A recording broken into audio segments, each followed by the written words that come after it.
Жер алдына чөгүп бараткан айыл, ошол эле учурда сууга зар болгон дыйкандар. Бул эки нерсенин кандай байланышы бар деп ойлойсуз? Мындай көйгөйү менен Талас облусуна караштуу Кара Бура районундагы Ак Чий айыл аймагынын тургундары кайрылышты.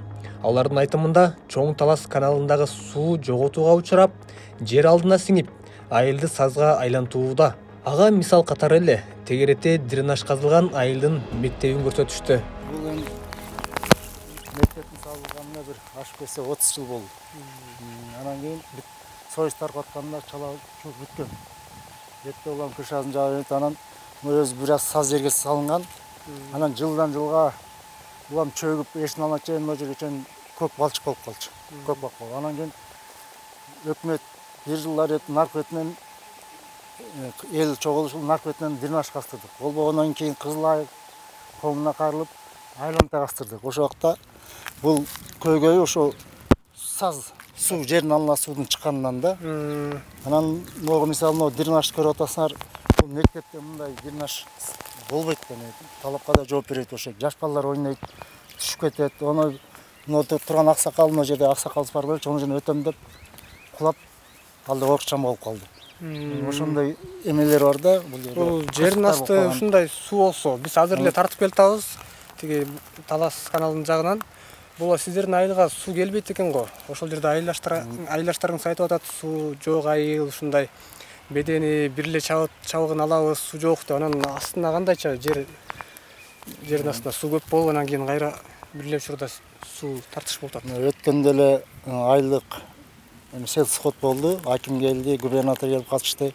Ошол жерде биринчи эле көйгөйлүү маселе Жөөнтө айыл өкөтү, Ак Чый айыл өкөтү эки айылдан турат, Жөөнтө, Молдосанда. Жөөнтөдөн да көтөрүлгөн көйгөйлүү маселе, Молдосандан көтөрүлгөн маселе биринчи эле ошо поля суу убагында суу жетпеген. Биздин жерибиз көп, бирок суубуз аз да, суу өзүнүн болжолдуу керектүүчү суу кабыл ала албайбыз каналдан. Ошол эле заматта биздин жердин алыбызда суу көп. Ошондо көйгөйлүү маселелерде жаңгышкысы кирген, ушунда саздын ичине түшүп калалар. Быйыл аябай тамда жарак кетип, МЧСке чейин кайрылышып, акимге кече губернатор кайрылды. Биздин айылдык деле ошо көйгөй. Поляда суу жок, айылда болсо ушинтип көргөн жерге дренаж касып бериле, тамыбыз сырас болуп чөгүп атыр деген маселе. Бул мен өзүм АУПда 10 жыл иштеген. Ошо пилоттун АУП түзүлгөндө директор болуп кирип, ошондо көп эмелерге түшүнүп калдым. Бизде каналда 10 куб суу передачный код Кара Бурага өткүзүп берет. Ошонун 60%-ын эле каналдын КБДсы 60 код, 60% 6 куб сууду элге подача кылат да. 4 куб суу ошо жердин алдында фильтрация болуп атыр, испарение болуп атыр. Эми испарение анча болбойт, ошо фильтрацияда. Эми бул азыр поля чыкканда, өйдө чыкканда дана көрүнөт. Ушу жердин алдынан чыгылып этеги үстүнө тоо, адыр. Адырдан ары суу өтө албайт экен, тура ошол жерге эле уюлуп, бизде проблема ошол болуп атыр да. Каналдагы суубуз ал менен фильтрация болуп, бияктан чыгып атыр деген. Каналдар жанагындай бетондолгон эмес да. Каналдар бетондолгон эмес. Ой загында бери ошол жактан жана потеряга кеткен суунун бардыгы жердин асты менен эле кетип, анан айылдын астынын баары эле ошон үчүн сууп аткан го. Чын эле тигил жак, бул жактардын баары тоо экен, дөң экен. Бул жер өзү ылдый жерде жайгашкан. Мисалы бир эле биз эмес, бул жаныбыздагы Сулмамакта да ошондой проблема. Алар деле дренаж кастырган менен алек. Кастырбаса ушинтип, ал чакан үйлөр эмес, мындай чоң сой загына курулган мектептер чөгүп баратат да. Эң чоң көйгөй ошол каналдарды, арыктарды бетондоп, жердин астына суу кетпей тургандай кылып жасаш керек экен да. Ошо жанагы КПД 60 болуп 40% потеря аткан ошо элдин көйгөйлү ошол да. Бул суу каяктан келди дегендер маселечи. Өйдө айтын жамгыр жабаса, биякта поляста суу жок болсо деген. Бир эле болгон маселе ошо фильтрациядан чыкканда, каналыбыз бетондолгон эмес. Суу жетпейт. Анан кийин эл канча кайрылды, Оосунун отчаяниеге 2018-те проект кирди деген. Этектен өйдөгөстө бетондоп жылдап кетебиз деген. Ал проектте токтоп калды. Кийин 2020да башталат деген, 21де ушул. Анда да бетондо болобуз, Кытай проект деди. Ушул бир проект келди деген, ал да жок, дымы жок да. Каналда азыр бар көрүңүздөр, ал бүтүп калган, камыш өскөн, мурун ошо фильтрация болгон эсебинен деп атты. Анан бул жерде элдер да өздөрү инициатива көтөрүп, кече чогулушта да айтышты. Мына бир жигитибиз 20 тонна өрөнөт, бир жигит 5 тонна цемент берейик дейт. Өз бетон берет. Эми ал чоң канал. Ал чоң каналды без проект жолы мына жер аркы эмес, мына бетонго конгонго болбойт. Аны өзү уклонный кылыш керек, баарын расташ керек. Анан обласка да губернаторго кайрылганбыз, хотя проектсин эмети биз өзүнүн күчү болсо да 1 километрден болсо бетондо баштайык. Проектсин дайындап берилет атасыздар. Проектсин дайындап берди атат. Элдер болсо ушинтип чогулуш кылган айтты, канча көрөйүк, жылда шартыбызга жараша гектарына 1000 сомдон буй, 500 сомдон, 300 сомдон ушул чогултуп, ошо 3-4 ай көтөрсөк, өйдө жакта Кара-Бура районунун баары эле көтөрүлүп чыгат турган эле ой бар. Талас каналы менен жеринен таанышууга багыт алдык. Бул канал дароо дыйкандардын көзүндө ала турган түшүмүн эске салды. Сууга жетпеген жерде чындап айтканда кайдагы түшүм болмок эле. Ооба, ушул баш аягында бир эле канал, ушул канал менен суу ичебиз баары. Суу жетпейт, каналдын түрүмнөгү жайында курап да калып атат. Биз эң этегибиз да. Эң ошо каналдын этегинде болгондон кийин жалды суудун потерясы каналдын, анан канча деген жолдо айылдар бар, канча айыл өкмөт бар. Ушунун баарынан өтүп келип бизге жеткенче суу солуп да калып атат. Суудун көйгөйү бизде аябай оор болду да. Жазында ичебиз кененирээк бир жолу. Анан кийин болду, күн ысыганда токтойт биздин суулар күзгө чейин. Жайында бир жолу ичебиз да кийин экинчи сууну ызы чуу талаш тартыш. Кыргын менен жүрүп атып, соргодон алабыз ушуну сууну. Анан 2 жолу ичсек, анан бүрүшүп эгиндебиз бышып калат уже болду. Июль августка жетпей эле бышат биздин эгиндер, эрте эле бышып калат. Курап эле суу жетпей эле бышып калат. Мына каналдын түрүн көрбөйсүңөр, кандай. Түйүнөн эле уже арык эле болуп калды, түйүндө эле келет, бит келет суу мына.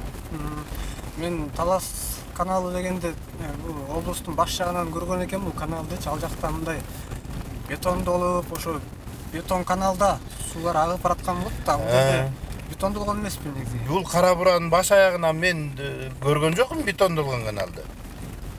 Мен былтыр 1 жыл, 2 жыл ушул немеге АУПда мурап болуп иштедим мына жерде. Мурап болуп суу кууп жүрүп, ошондо мен бетондолгон канал көргөн жокмун биздин Кара-Бура районунда. Гидропост, суу өлчөтүлгөн. Суу өлчөтүн гидропосттун түрүн көрбөйсүңөр, суу жок аякка жетпесе кантип өлчөйт? Негизи бетон кайсыл жерден токтоп калат? Кайсыл райондорго чейин бетон болуп келген бул канал? Бакай атада бар окшойт ушул. Жанагы Кызыл Дыйкан деген айыл бар го, мындай повороттон өткөн. Ошол жерде бетондолуп турбайбы? Ошол жерде эле бар, бир аз эле жерде. Башка жагында жок. Башка жагында ар бир жерден кичинекей ушундай каналдардан суу куюп келип түшөт. Үрүм аралдан, дагы башка немелерден түшөт, айылдардан түшкөн ошо топтолуп, анан ошо Бакай атадан полный биш жака суу куюп берет да. Арыкты каналды карап эле айтсак болот экен да, Талас облусундагы дыйканчылыктын жүзү ушул да? Ушул. Болгон бүт область боюнча биз ушул эле каналдан суу ичебиз. Башка канал жок бизде, башка суу жер жок. Каналыңар бир гүлдөп, бетондолуп, сонун сууга толуп болуп турса, дыйканчылыктагы ошондой өнүгүп берекелүү болмокту. Ушул карачунун түрүн карачунун, ушу каналбы мына, бир райондун каналы, ушул каналбы. Дагы жогору жагына барсак көрөбүз азыр. Ал жакта камыш вообще эле, камыш басып калган. Тазалай турган каражат жок, райондун бөлүнүп аткан жок, областон деле жогору жагын оңдоп келатат, бирок жетпей жатса керек. Айтор арманын айткан дыйкандар көп. Албетте, айыл жергесиндеги эл мындан башка кандай тиричилик кылмак? Суусун кенен жеткирип берип, үрөөндөрүнөн кампаларга үйүп койсоң, дыйкандын ошол кубанычы эмеспи? Сайыз убагында какыраган чөл болсо дагы, бийликтегилер жерден насостор менен суу сордуруп берип, мындай тартыштык болбойчу эле деген айыл тургуну эзелки кезди эске салды. Мына азыр, урматтуу туугандар, биз Жоондүү айылынын, Акчай айыл өкмөтүнүн Жоондүү айылынын жер участоктарында, жер эмесинин үлүштөрүндө туруп атабыз азыр. ФПСтин жери бар, бу жерде дыйкандардын жери бар, өзү сугат жери Жоондүү, именно Акчай айыл өкмөтүнүн Жоондүү айылынын сугат жери 1500 гектар сугат жери бар. Мына ошол жерге азыр биздин суу БТК каналынын эң этегинде турганыбызга байланыштуу суу маселеси бизге сәл тартышырат да. Анан кийин ушу БТК каналы өзү 73 километр аралыкта турат, бизден жогору. Биз 61 километринде болобуз, ушу эң аяк чейин болобуз да. Анын суу тартыштыгына байланыштуу. Мурун Союздун убагында мына бизде көрсөткүдө могу бизде насосный станциялар турчу, линиялар. Ушул линиялардан эме насос менен жер астынан суу чыгарып, могу иштелбей жаткан жерлердин баары иштетилчү. Азыр унаалар жүрүп тапталып калыптыр го. Могу шубак болуп жаткан жердин бүттүгү иштетилчү да. Ушу насостор соруп берчи, ушул жер сугарылчу. Бул эмнелер өндүрүлчү эле ошол убакта бул жерден айдалып? Эми Союздун убагында беде эгишчи, жүгөрү эгишчи, бүт эле насостун баары иштеп турчу, суу мол болчу. Суу болсо эле бул жердин баарын кайра иштетсе болот. Суу болсо бердин баарын иштетсе болот да. Азыр бизде өзү жоонту Акчай айыл өкмөтүндө жер үлүшү бизде 1 гектар 0,8 сотуктан берилген. Анткени жерибиз көп болгондугуна байланыштуу бизде азыр Талас областында ушу Шекер айыл өкмөтүнүн үй бүлө мүчөсүнө жан башына 1 гектар 0,8 сотуктан берилген да. Анан баардыгы эле биздики кайракыбызда, сугатыбызда бир эле участокто да условно арашайымы да биздин кайракыбыз эле. Ошого суу жетпегендигине байланыштуу мына биздин акимчилик, областтан губернаторлор мынакей силердин жериңер көп, буудай эккиле, беде эккиле деп туруп, только сугат жериңерге эле суу жеткизе алабыз деп туруп эме кылышып атат да. Эгер суу толук жете турган болсо, биздин кайрак жерибизде эле бир ошо Жоондуу айылыныкы эле бир 3,5 миң гектар жер болмок да. Кайрак менен сугатты кошкондочу. Ал жердин баары азыр уктап аткан экен да. Уктап атыр дейм, арки биз эрте жазда эч ким суу албай атканда сугарып алабыз, кеч күздө эч ким суу албай атканда сугарып туруп буудай себип таштайбыз да, ошентип жан сактатып атабыз да ал жерлердичи. Негизи сугат жерлерди эгебиз, анан бери эки суу менен эле эптеп бышырып алып атырык да. Суу тартыштуу. Союз маалында бул жерге кандай жол менен суу алып келген анан бул жерлерди салып? Бул өзү глубинный насостор коюлган берге, линия турган, электролиния могу өзүңөр көрүп тургандай көрдүм, буткалардын баары. Ушулардын баарына электролиния тартылган. Бүт могу трубалардын ичинде глубинный насостор турчу. Жердин астындагы сууду соруп, сыртка чыгарып берчи. Мына трубалар ошондо жердин астына катуу терең кеткен экен да? 100-120 метр тереңдикке казылган могу. Ушуга эле насос установка кылып туруп эле сууну ишин тазалап эле бул жердин баарын сугарып турган ошол убакта. Анан кийин Союз таркагандан кийин берден келип терең экен да, аябай. Светтин линияларын кесип, анан кийин монун ичиндеги насосторду сууруп алып, кабелдерин сууруп алып, ошо менен Союз талкаланып кетпедиби? Анан азыр могу буткасы менен эле могу сырткы эмеси калды. Бунун ичинде трубасы да болуш керек, кабелде түшүш керек да, 120 метр тереңдикте да. Союз таркагандан кийин баардыгы талкаланды да булар. Бүт буткалардын баарында насостор болгон илгери. Анан ошо менен сугарып атчы. Мына азыр жаз чыгып, Кудай буюрса, жерлерибизди айдап, эме аракеттенип иштеп атабыз. Бул канал болсо сиздердин айыл өкмөттүн каналы. Биздин Жоондуу айылы ушу БТК каналынан 3 шабадан суу алат. Могу эң чоң шабабыз. Ушунун астында эле бир 800 гектардай жер суу ичет да. Ушу БДР менен. Анан кийин будан нары 22-23 деген шабаларыбыз бар, айрлерден алышат. Ошо 1,5 миң гектар сугат жерибизди эле сугарабыз. Бул сиздердин каналыңардын абалы жакшы экен. Мындай карагандачы бетондолгон. Бизде Союздун убагында бетондолгон, анан баардыгы лоточный система болгон да. Азыр баары. Бул айылга чейин ушундай бетонбу азыр? Лоточный. Анда суунун жок болуп кетиши, потерясы мындайча айтканда. Сиздердин каналдан эмес экен да? Ооба. Жалаң эле БТКдан да. БТК Талас каналынан ошондой, чоң каналдан. Ооба, БТК каналдан.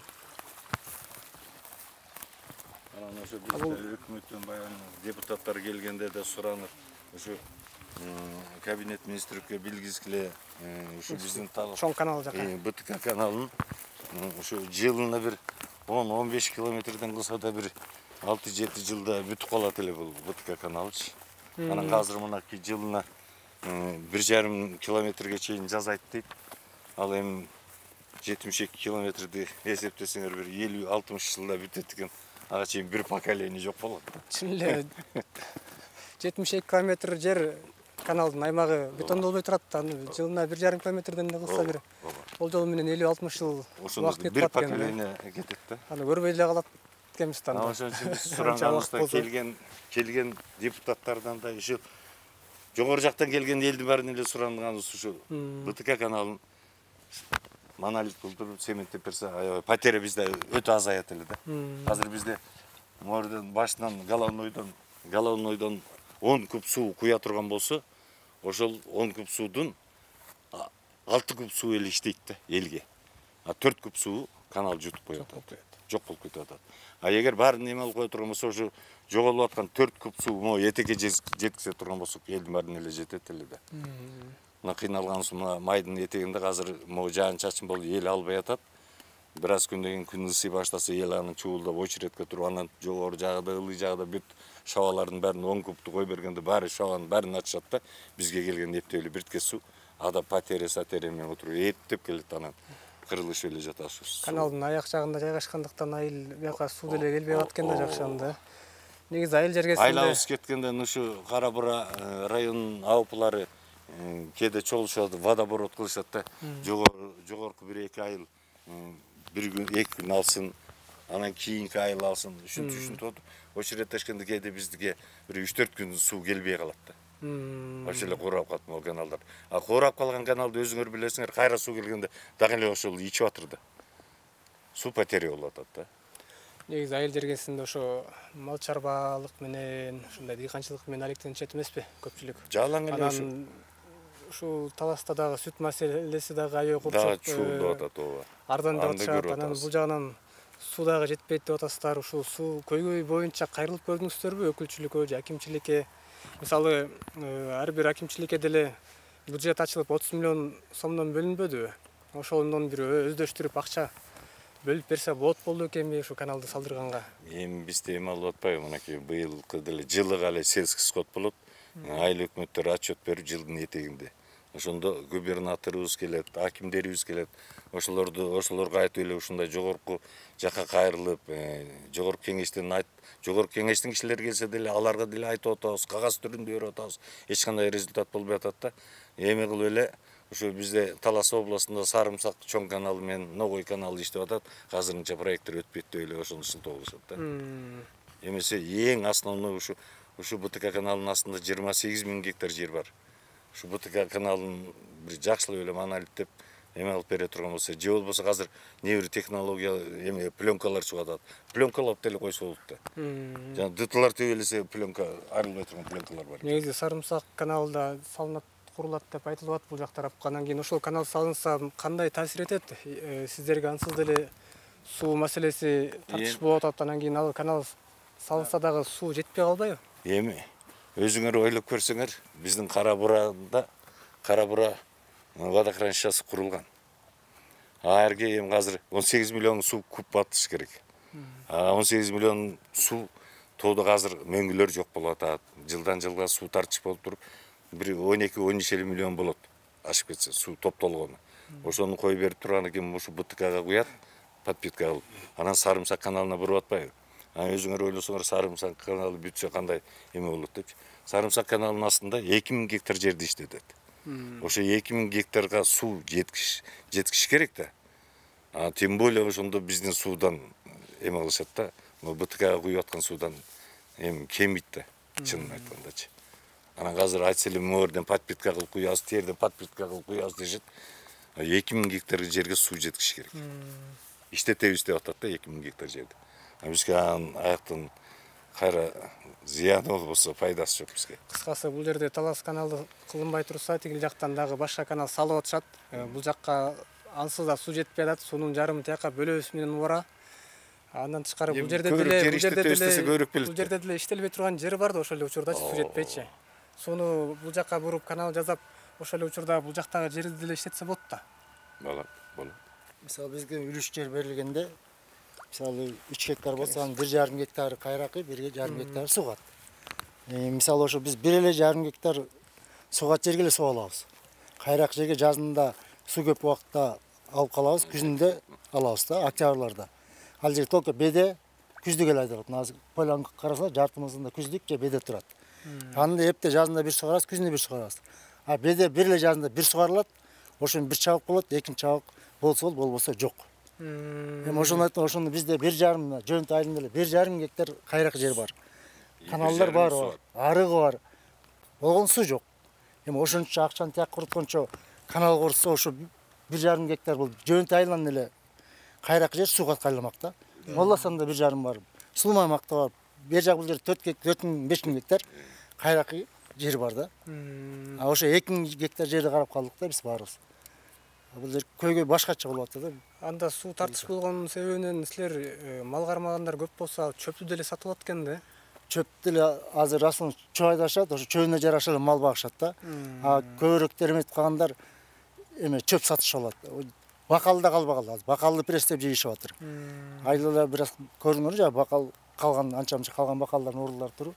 Бакал да жок азыр бизде. Андай чөп көтөрүлбөйт. Бизде өзү мына погода башкачараак да. Шамал болот, жазында жамгыр тойду этектеп кетет.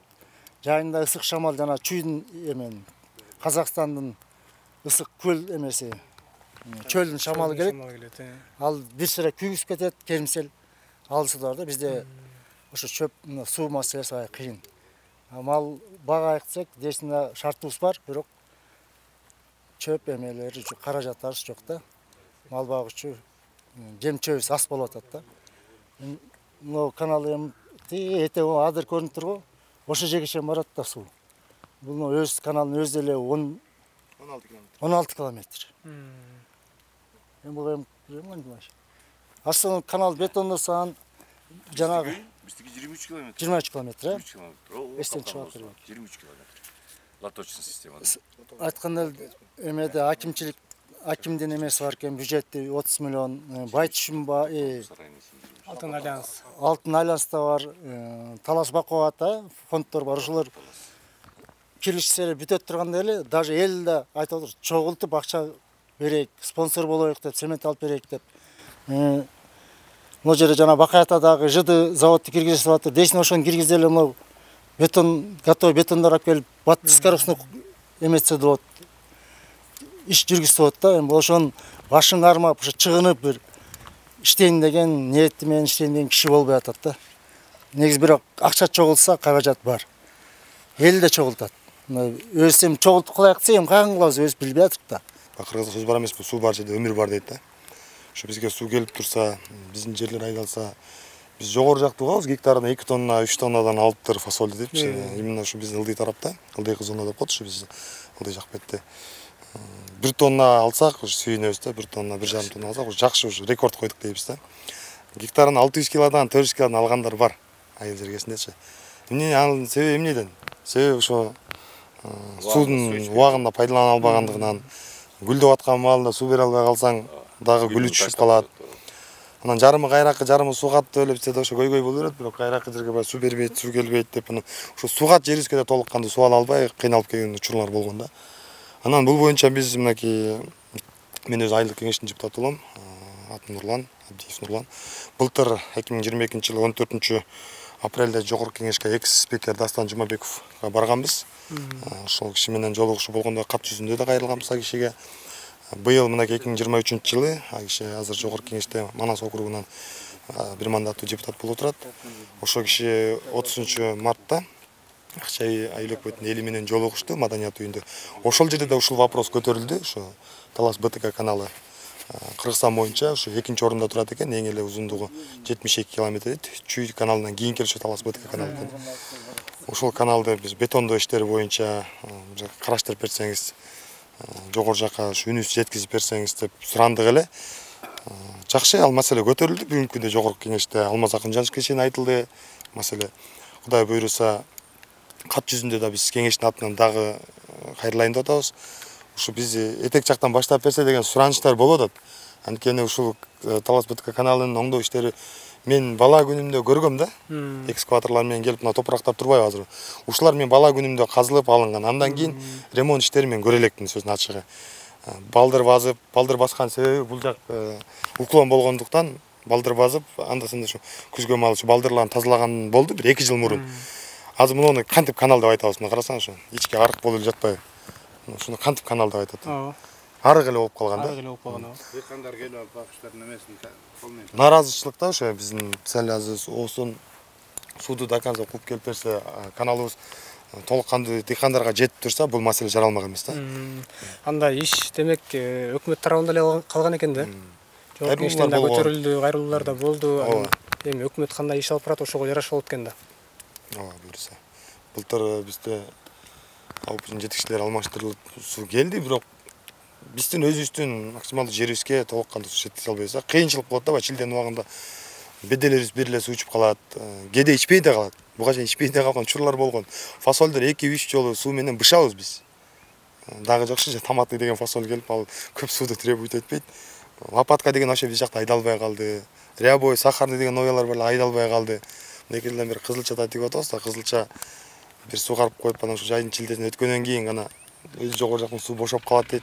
Бошогон күндө деле элге толук кандуу суу жетип турса, эгин жакшы болуп турса, жакшы да. Фасолдун убагында суу ичип турса, кызылчаң, чөң, буудайың. Основной негизи буудай деле уже бизде пара-бар уже азайып баратат да, гектарына 1,5 тонна, 15-тен 20-дан айланган учурлар болуп атат. 1 гектар фасолго, например, эзептеп көрсөк 84 миң сом акча кетет да, айдап, сеп, урук, бүт өзү иштеткениң менен. Анан ошо мисалы быйыл фасоль 75-ке чейин барды, томатный башында ушу фасоль чабыкта. Жакында эле 80 сом болду окшойт. Стабильно 60 сомдон көтөрүлгөн жок да. Ба 60 сомдон көтөрүлбөй туруп, элде калбай калган кезде уже жанагындай гектарына 700-800 килограммдан алган учурларда актай калат экен да. Актай калат. Ба жер кысыр калбасын дейт, жер бош калбасын дейт. Ба үмүт да. Үмүтсүз шайтан дейт. Үмүттөн тигебиз, аракет кылабыз. Алгандар бирок алып эле жатышат. Жакшы баягы. Жерге да байланыштуу, убагында сууга да байланыштуу дегендей. Эгерде жогоруда айтылгандай 72 километрди түзгөн Талас каналы жылына болжол менен 1,5 километр жери бетондолсо, анда аталган айыл аймакка туура 48 жыл дегенде жетип келет. Мындай көрсөткүч жарабайт деп тиешелүү мекемелер ишти ылдамдатуу жагын колго алышпаса, анда чет элдиктер космоско тамсалып жаткан учурда биздин дыйкандар дагы да болсо сууга жетпей олтурганы анык болот. Сиздер менен Сокол Медиа маалымат агенттиги болду. Аман туруңуздар.